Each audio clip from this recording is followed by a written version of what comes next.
Dustin, what are you drinking? I'm drinking some Kroger Big K, 0 sugar, 0 calorie, caffeine free root beer. Isn't all root beer caffeine free? I think so, except for Bart's. Like Bart's has Bite, whatever that is. I think the Bite is the caffeine. Oh, yeah, I think there's one that has caffeine. So this is a dumb question because you're drinking it, so you obviously like root beer. But have you always? I do not like root beer. I like root beer. Yeah, I like root beer with whiskey, which is a weird combination, but I don't like root beer in general. But you don't drink whiskey right now. I don't. 110 days? Let's tell you. 107. I'm almost at 4 months. 116, 120 will be 4 months. Good job. I do like root beer just fine. I'm not a big root beer guy, but like I do like A&W root beer and stuff. And my grandma growing up worked at A&W, and so she'd bring home. Really? Is it Northwest Company? No. No, okay. But there was one in Seattle. But she'd bring home like the 2-liter gallons, like milk jugs full of root beer, and we always had root beer.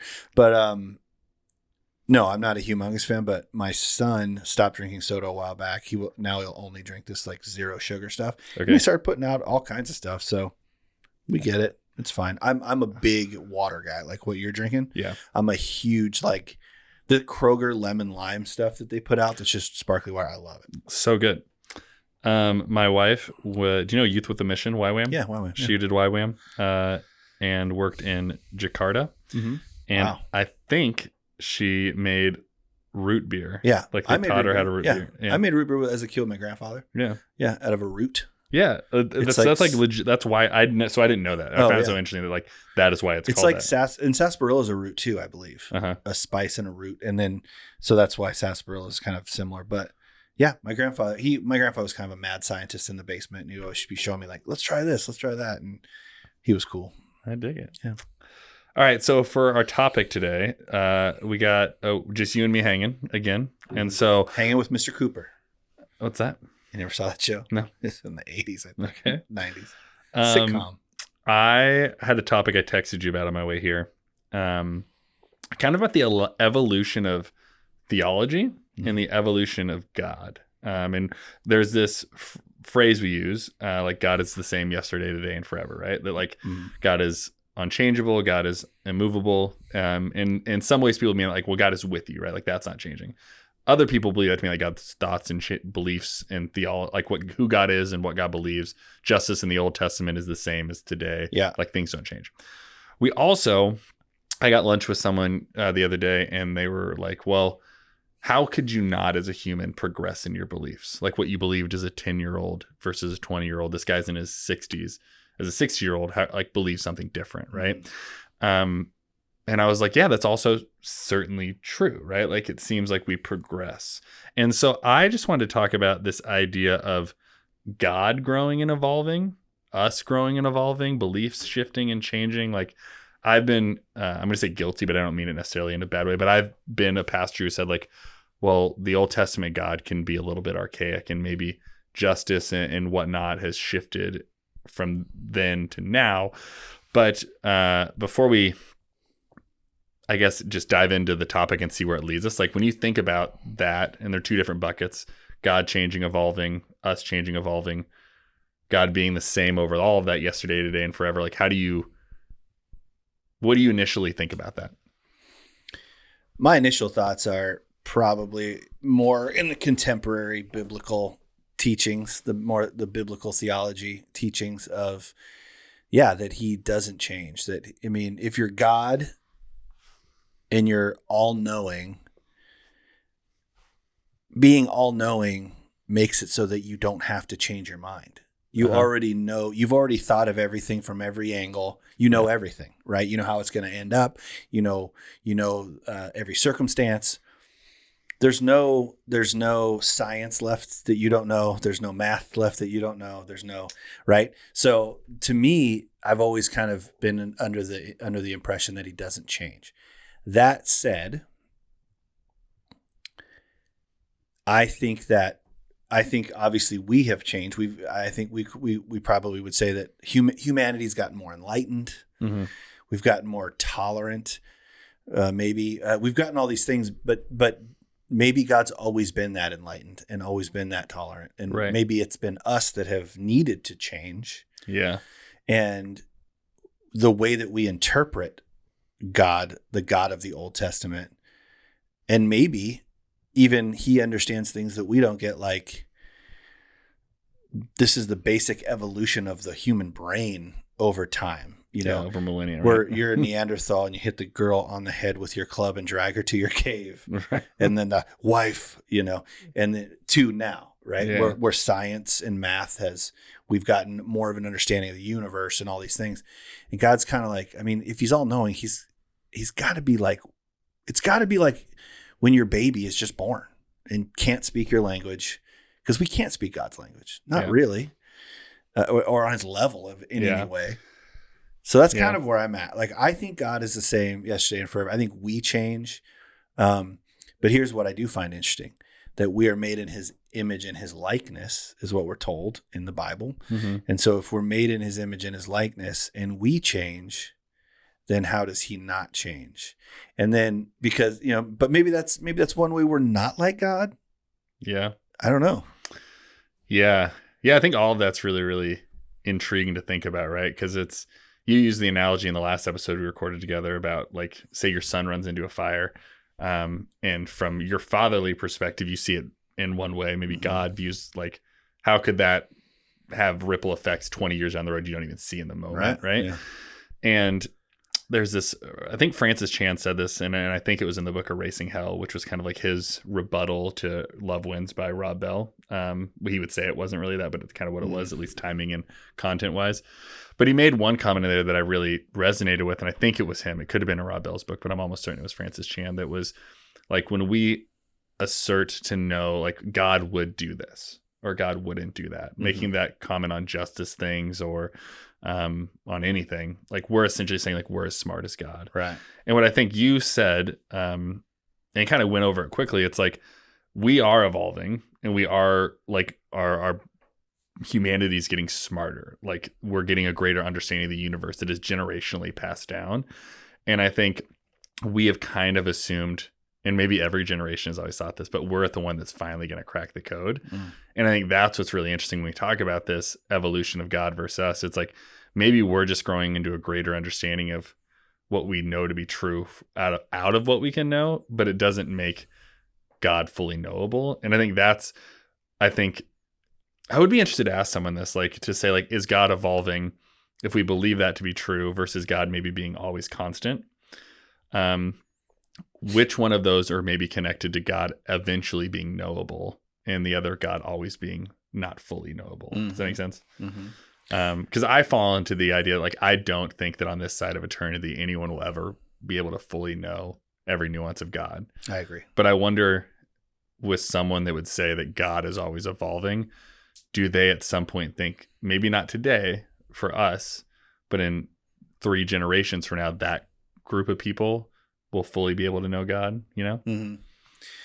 I mean, unless God shows up again, like, in our presence, I don't know how that we would be able to fully know God. But also, when we talk about evolution, evolution in species, if you believe in evolution, which I think I do, I think God uses evolution. Yeah.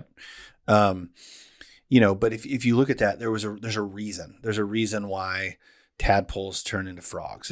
They needed to get on land to eat, or whatever the reasons are. There's some output or some reason for their change. Why would God need to evolve is the question. So because the way we look at evolution, at least I think, is that it's getting better. Things are getting better, meaning we used to believe that if a woman did certain things, that she was a witch, and so we should burn the witch, and now we not that long ago. We don't believe that anymore, right? Yeah, but not that long ago, right? Or Native Americans, whatever they were whatever. So we're going to take them out, like this is how our history. Hitler had his certain thoughts, right? Not agreeing with him at all. Let's just make that super, super clear. That's not what I'm doing here. Good. But there were these people that thought that, okay, we're going to evolve. I just make up words. There you go. We're going to evolve into something better over time. That's what evolution does. God need to be better, or is God perfect? I mean, what does he need more knowledge? Does he need to be more empathetic? Does he need, what is God on the Enneagram? Yeah. You know what I'm saying? But it's like, what does he need? Like, yeah.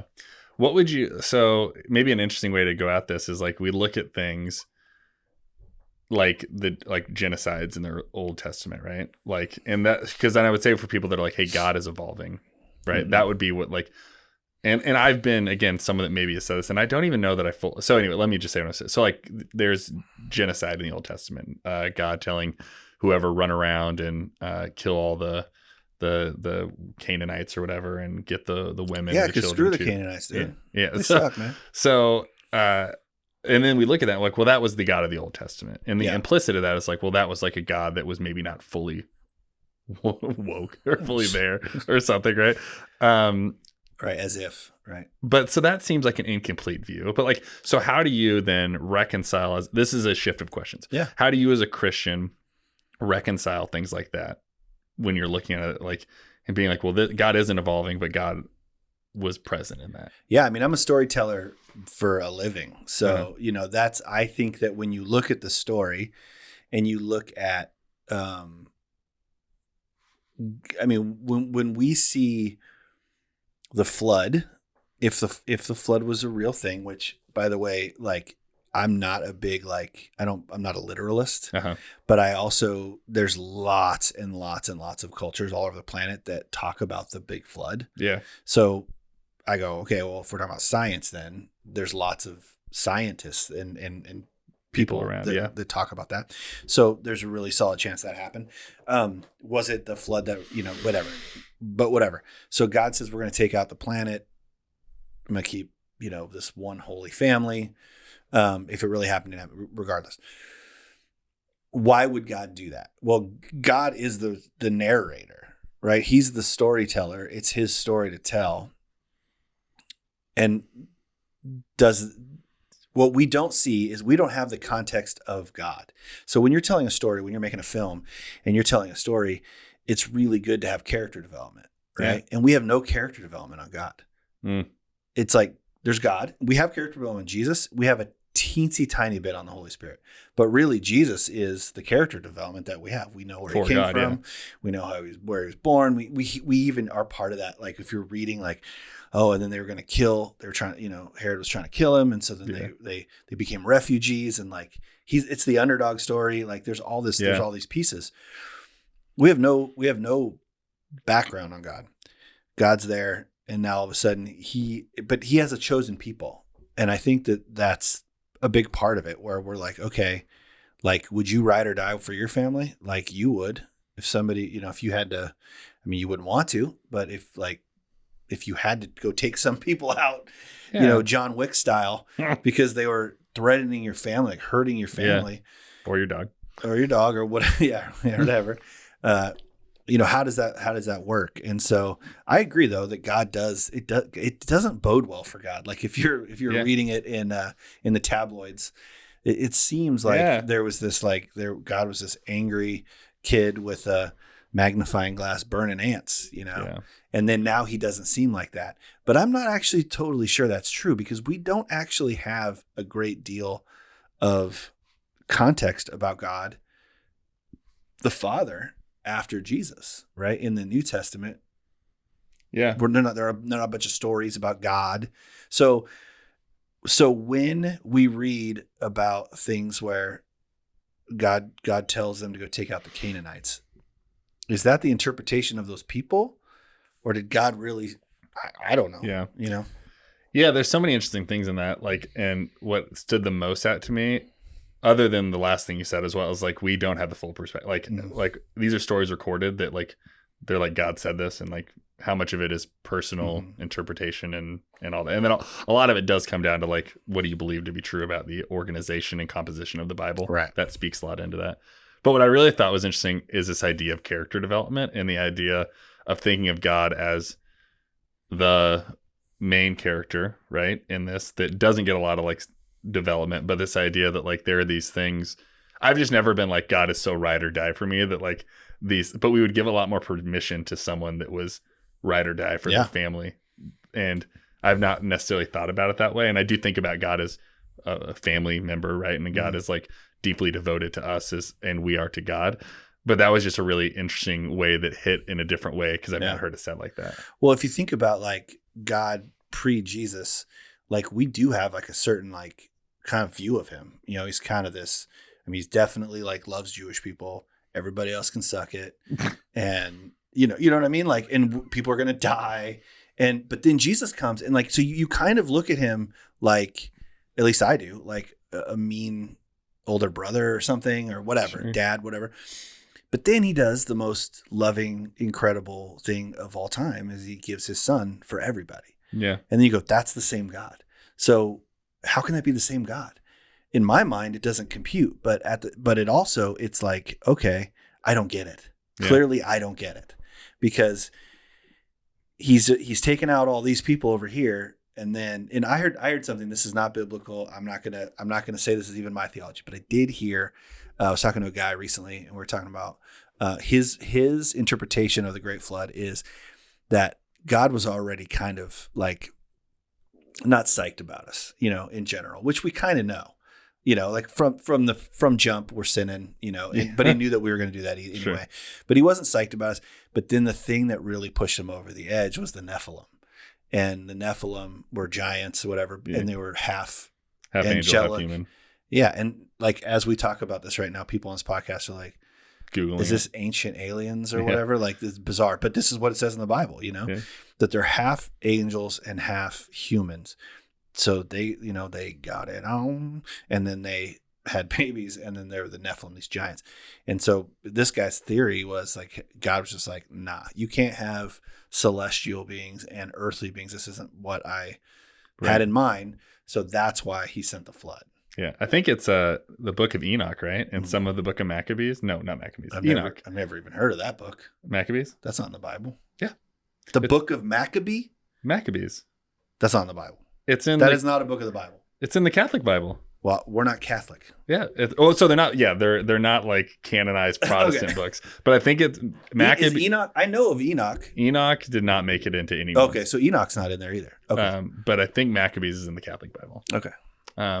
Where they talk about the Nephilim. Do we have any? Is there anything in the canonized Christian text that talks about the Nephilim? That's a really. I thought there was. I think that, but it's in passing, right? It's like, so people are like, so it's very much in passing. Well, it was like when they were going to go to the Promised Land, and it was flowing with milk and honey, but it was full of giants. I don't think that's Nephilim, is it? I don't know. There's other kind of giants. I don't know. I know that. What was that movie? The one that's like, it's the Russell Crowe. It's Noah, maybe is the name of the movie. Oh yeah. It's like this first cinematic thing, and I remember people being like, I can't remember who directed, but like, so someone just decided to throw rock monsters into the thing. Oh yeah. And that's kind of how like they made these Nephilim look, was like these giant rock monsters. But that was like what they were supposed to be. VeggieTales rock monsters are dope, dude. I've never. Rock monster. Yeah. Ooh, rock monster. Rock lobster? Monster, dude. Yeah. I don't know. Maybe my VeggieTales song will go big on TikTok too, just like Emily's. I mean, this is actually a great comparative thing to find out. Let's find out. So I'm going to be Emily here in this room for a second, and I'm going to ask you a question that if she was here, she would have asked you. A little bit of a shift topic-wise. Okay. And you knew this the second you said it, that you're like, if Emily was here, she would ask this. No, you maybe didn't know. But you said that God sacrificing his son was the most loving thing he could do. Oh, yes. There we go. Emily would say that's not to be true. And maybe she's shifted on that, and there's more nuance in it. But that was a thing we bonded over really quickly. It was a question she asked me. It was like, why did Jesus have to die on the cross? Mm-hmm. And has oftentimes had really taken issue with and struggled with the idea that like this could be a loving thing. Mm-hmm. And I know I think we've tackled it, the three of us off camera. I don't know that we've ever talked about it on, at least with you. Yeah. And so I would just be interested to hear like the dummies version of like why you would say like that's loving. This is loving. Yeah. I mean, it's pretty simple. He saved all of humanity from the beginning of time to the end of time with this one sacrifice. And he also is all knowing, which means he knows that Jesus was going to rise from the dead. Yeah. So it was limitedly painful. Mm. I mean, if I had to watch my son die, that horrific death for sure, and be in pain like that as a father, I would want to take that from him. But at the same time, if I know and he's going to be with me in a couple of days and he's going to be good to go, Like we don't live like that as Christians, like that we know we're going to heaven and that there is an eternity. We don't really. Yeah. Hedge our bets a little bit, right? Yeah. Yeah. Sure. Yeah. We have a lot of fun down here. Yeah. Because we go, man, this might only be one time through. Yeah. YOLO, baby. Yeah, exactly. So I think that is like incredibly loving, especially because in essence, we're just his pets. You know, would you die for your ant farm? I wouldn't. I would not. I wouldn't either. Yeah. And I mean, and then also like God could just make more. Like if I could just like make more ant farms. Yeah. Yeah. I get what you're saying. I don't think God uses God's ant farm, but I do. I don't either. Yeah. I don't either. And that's the beauty of it. Yeah. Is that I think that like essentially though, like it is what he could choose to view us as. Sure. He's got all the planets in the universe. Like he can do whatever he wants. He's God, right? And yet somehow he still loves us, which that blows my mind that he would send his son. So I think it's loving. Yeah. I would say a common theme of our 2 episodes we've just done is perspective, I think, right? Like mine's correct. That's right. No, but like perspective. That's every Christian. Yeah, right. My perspective is the right one. But we don't possess gods, right? Like, and I think that is an interesting thing, even in how, like, say we sit down, there's you, me, Emily, and 3 other friends, and we're talking about is this loving or not? We will all have a perspective that is at least some percent true, right? Sure. Like of why is the crucifixion, why is the death, or like why is any of that loving or not loving? You could come across it from any one direction, 6 unique perspectives, and you could. At least me personally, I could be like, I see truth in that, right? Yeah, sure. And what's interesting is like to your point, which I don't think we always give enough credence to, is my point. To your point that you don't give enough credence. No, to the point that God is outside of our time and space continuum, and like God's knowledge is not our knowledge. And I've said this before, like our justice is not God's justice, because our justice does exist within, at best, likely 100-year lifespan of my own. So like I want things open, closed, and completed within a shorter time frame that doesn't fit in the time frame of eternity. The sitcom. And you wonder like how would like you think about the death penalty for people that are very pro death penalty. How would you view penalizing someone for a heinous crime with death in a world that is limitlessly eternal? Like is that right? Like do we change our views on that? Yeah. Like I mean I'm very anti-death penalty in general. So am I.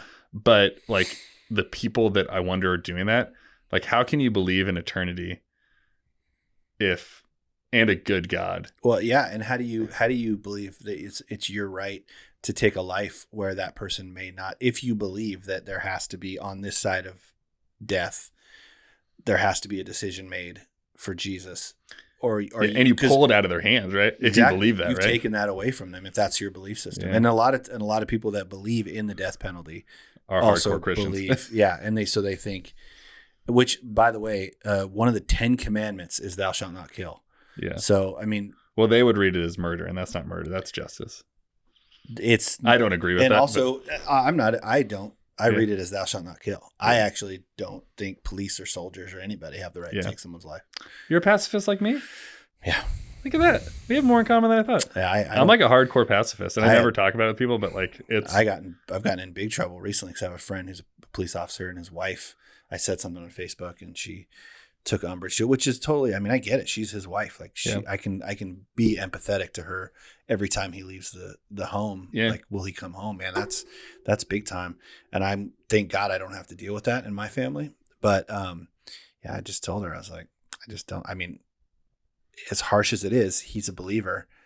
And if it was him or the other, the bad guy or whatever, he'd go to heaven. I don't know, if we don't know the bad guy would. Yeah. I don't know. I just don't think we should be shooting each other and all of it. Yeah. Well, this has turned into an oddly political episode in the last 45 seconds. And I'm not that political. I just have certain beliefs that I guess people would say they're political because they have put them in these pods. Yeah. I think my beliefs are very biblical, but. Yeah. Well, that's the hard thing too, though, is like, we talk about things like the death penalty, right? Like, and we said it's like a lot of Christians are advocating for it. They would say they're being biblical too, which is interesting and I would ask them to explain that. Yeah, and I don't think they can. Yeah, This is, I think, the hardest political stance either of us have taken Dude, on the podcast. when Jesus was being arrested, dude cut off other dude's ear, and Jesus put it back on his head. And put your sword away, right? Like, put your sword away. If you live by the sword. Did he say that there? You die by the sword. Yeah. Not right there. I don't think that was right there. Was it? I think it's in there. I don't know. But it is, it's one of the things in life just where I think there's a hubris and an arrogance in a lot of us, including me, like that think we're allowed to do certain things. Don't you think it's somewhat tied up in our innate desire and sinful desire, I would say, to play God? Like that's what we're doing. Be in control. Right? We're playing God. Yeah, being in control. I totally think so. I think we do it in our families. I think we do it in our own lives. I think we do it, control is such because we don't want to give control over to God. Yeah. And I'm going to make a connection here that I actually think that's part of, because I do believe we are evolving, and I like in some of this in our beliefs, but I think that's what we think we're evolving to, is to be able to be little gods, like to be able to play that. So like, I don't think anyone would name that, but I think that I don't necessarily believe that. Yeah. But I think that's where I see the Mormons would agree with you. I think so. Yeah. I think but that's where I see the negative of being like, well, everything is like, to what end, right? Are we evolving to perfect thought and perfect mind and ability to control it? Like, I want to evolve. I think Christians should, our goal should be to evolve to be more like Jesus. That's it. Yeah. All the time. Like that's what we're trying to be. And if that's more liberal than you are, so be it. If that's more conservative than you are, so be it.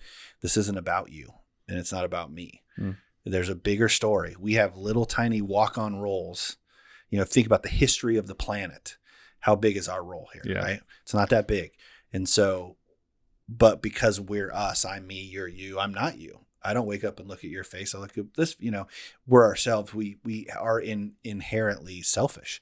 I put on my pants, I brush my teeth. Yeah. It's hard. It's a fight to not be selfish. Yeah. I just started, this is kind of an aside. I just started volunteering on the board of a nonprofit that's not a Christian one. And what I was thinking about, like, and it's not Christian, but I would say the group of people they serve is primary, like faith has nothing to do with it. And I was thinking about how like I am viewed by Christians as like one of the most progressive people, and by this room I was viewed as one of the most conservative people.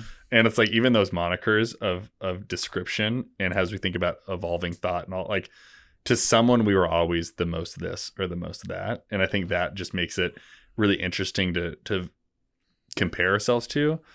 But then to think like, well, if we're just looking at Jesus, then it shouldn't be the world or the people around us or the this or the that are the things that are.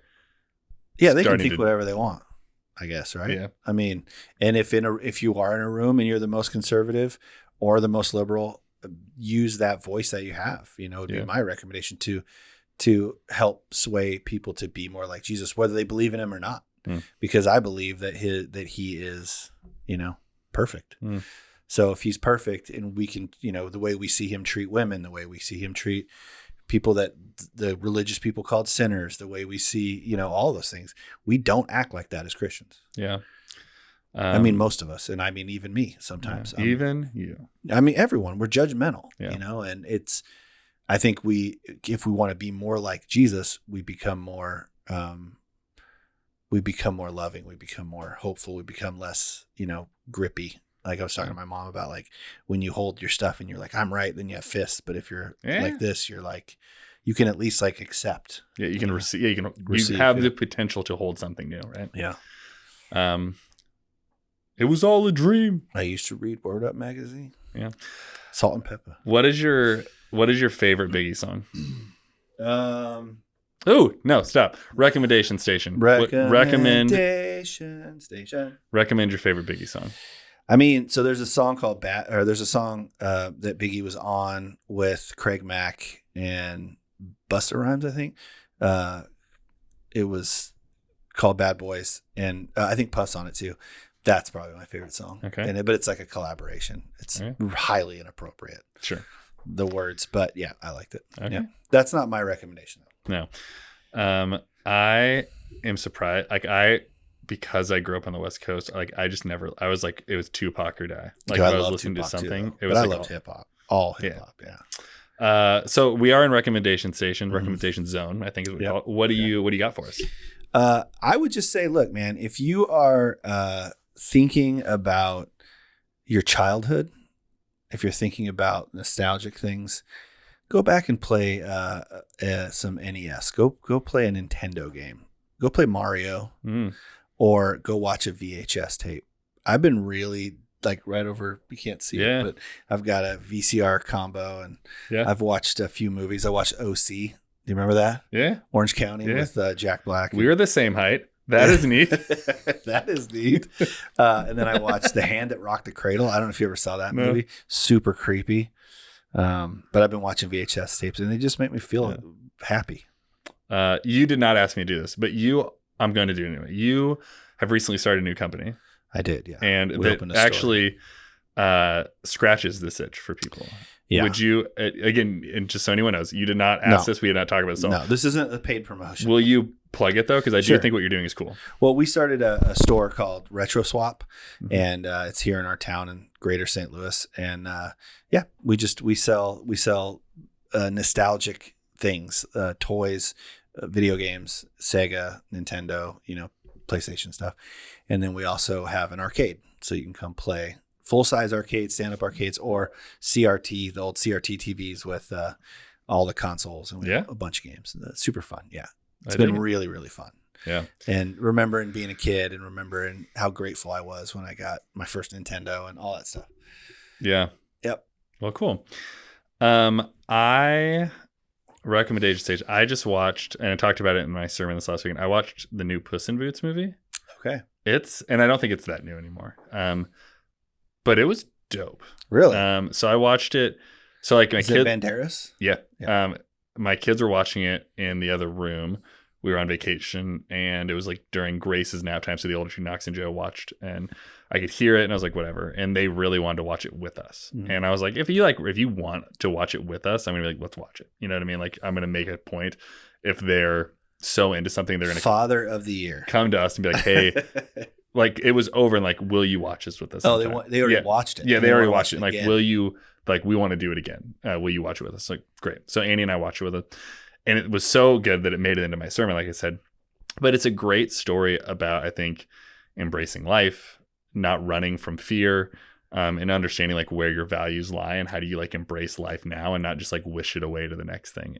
It was really, really good. Does he have 9 lives in it? He's on the last one. Yeah. So, and that's a spoil-free review. So, but this is not a recommendation, but I do really want to watch The Hunt. Okay. Have you heard of it? I don't think It came out in 2020. It's essentially about like, it's like a political thriller, satire, dark comedy. Huh.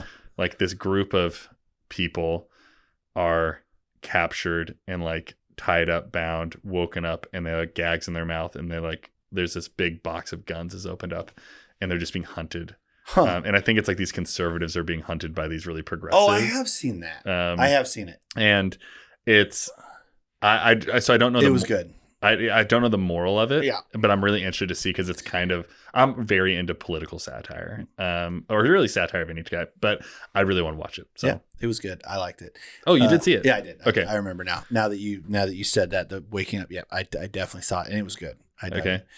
I also would say the Barbie movie's getting a lot of play right now. Yeah. So I haven't seen it, but a lot of people are talking about that. Oh, and I did watch the trailer for Tusk, and that's an A24 movie. Yeah. And I will not watch that. I'm not going to be watching that movie. I was on That is so weird. I think it was on HBO Max, and it was like they have their sections, right? Like movies, TV, and this is like last chance to watch. And I saw Tusk. I was like, not going to take that chance. No, I watched that preview, and I was just like, yo, this is weird. I'm not interested. Have you seen the new A24 Talk to Me trailer?